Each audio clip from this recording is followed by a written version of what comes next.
करवीर तालुक्यातील शिये इथं एका 10 वर्षीय परप्रांतीय मुलीचा मृतदेह तिच्या घरापासून काही अंतरावरील शेतात सापडला। या प्रकारामुळे संपूर्ण जिल्ह्यात खळबळ उडाली आहे। दुपारी मुलीचा मृतदेह उत्तरीय तपासणीसाठी CPR इथं आणण्यात आला। या ठिकाणी मोठा पोलीस फौजफाटा तैनात करण्यात आला होता।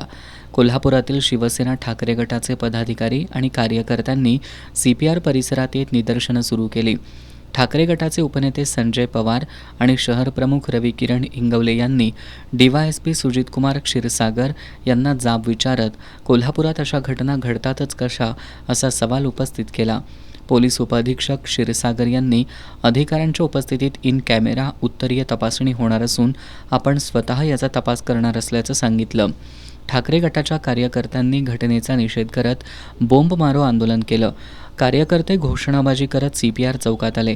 या ठिकाणी घोषणाबाजी करत ठाकरे गटाच्या पदाधिकाऱ्यांनी गृहमंत्री देवेंद्र फडणवीस यांच्या राजीनाम्याची मागणी केली। हे कोल्हापूर जिल्ह्यातलं पोलीस प्रशासन, ह्या महाराष्ट्रातील शासन काय करतंय? कायदा कुठं आहे? कायदा शोधाचा वेळ आलेला आहे। बहिणींना तुम्ही द्या 1500 रुपये, आमची हरकत नाही आहे, पण या महाराष्ट्रात त्याच बहिणींचा खून होतोय, त्या चिमुरड्यांवर अत्याचार होतोय, खून होत आहेत।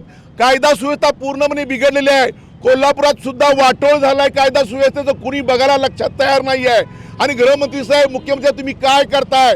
महाराष्ट्र कुठं नेऊन ठेवलाय आमचा हा महाराष्ट्र? हा स्वाभिमानी महाराष्ट्र, हा शिवरायांचा महाराष्ट्र कुठं नेऊन ठेवलाय? लहान लहान मुलींवर बलात्कार होत आहेत, अत्याचार होत आहेत, खून होत आहेत। आणि काय तुमच्याकडनं आम्हाला अपेक्षा आहे? तुम्ही ताबडतोब ह्या राज्य शासनाने राजीनामा देणं गरजेचं आहे। विशेषतः गृहमंत्री साहेब, आपण सुद्धा राजीनामा देणं गरजेचं आहे। बदलापूर, कोल्हापूर आणि किती खून तुम्ही वाट बघतायत, किती अत्याचार बहिणींना अत्याचार करतायत। भविष्यामध्ये आपण थांबवा, नाही कायदा सुव्यवस्था आम्हाला हातात घ्यायला आणि आम्हाला शिवसेने वतीनं आमच्या ह्या बहिणींना छत्रपती शिवरायांनी जी वाघनखे वापरली ती वाघनखे आम्हाला शिवसेनेच्या वतीने आम्हाला द्यायला लागतील आणि कायदा हातात घ्यायला लागेल आम्हाला। राजर्षी छत्रपती शाहू शासकीय वैद्यकीय महाविद्यालयाचे अधिष्ठाता डॉक्टर SS मोरे यांनी आंदोलकांशी चर्चा केली।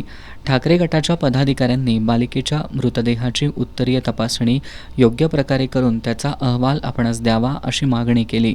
डॉक्टर SS मोरे यांनी उत्तरीय तपासणी झाल्यानंतर त्याचा अहवाल देण्याची ग्वाही दिली। सायंकाळी उशिरापर्यंत ठाकरे गटाचे पदाधिकारी आणि कार्यकर्ते CPR इथं ठाण मांडून बसले होते।